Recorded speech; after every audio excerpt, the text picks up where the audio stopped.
Hi everyone, so let's talk about operations clause today. As I already told you that it's a bit vast.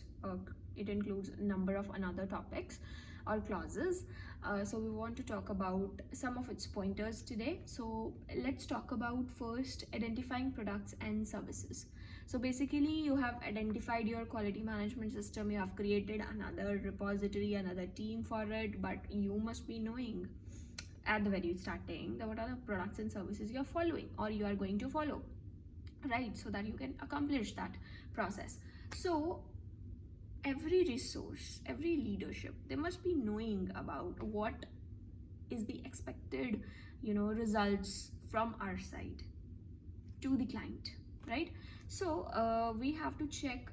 Definitely we'll be following up on the contracts which is there with the customer.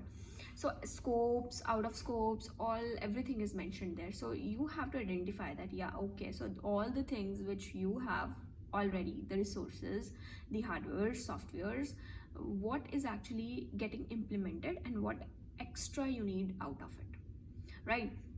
So you have to developing and designing the products or services. So that includes in the operation clause how you are operating that particular service, because you have creating you have already created all the another clauses starting from the establishing of scope. Now it's turn of operation is actual work to be done on the ground, right?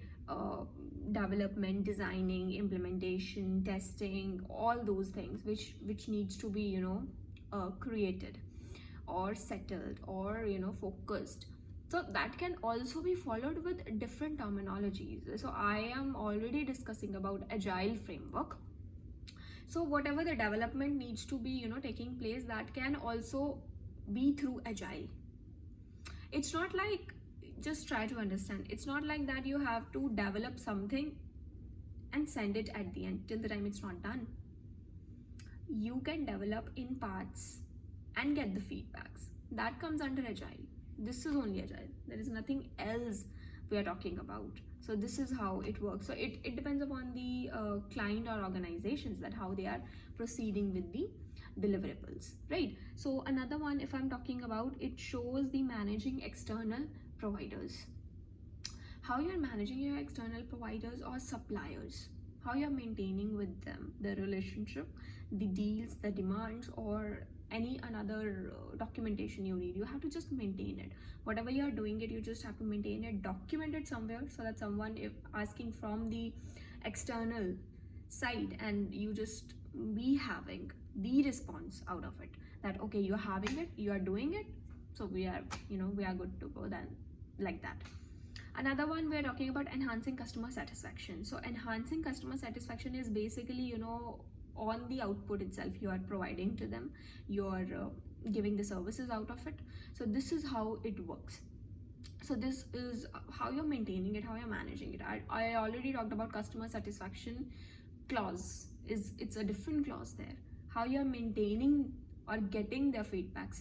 This is how it shows. It doesn't mean that you're not getting any responses out of it. It's just like you have to maintain it.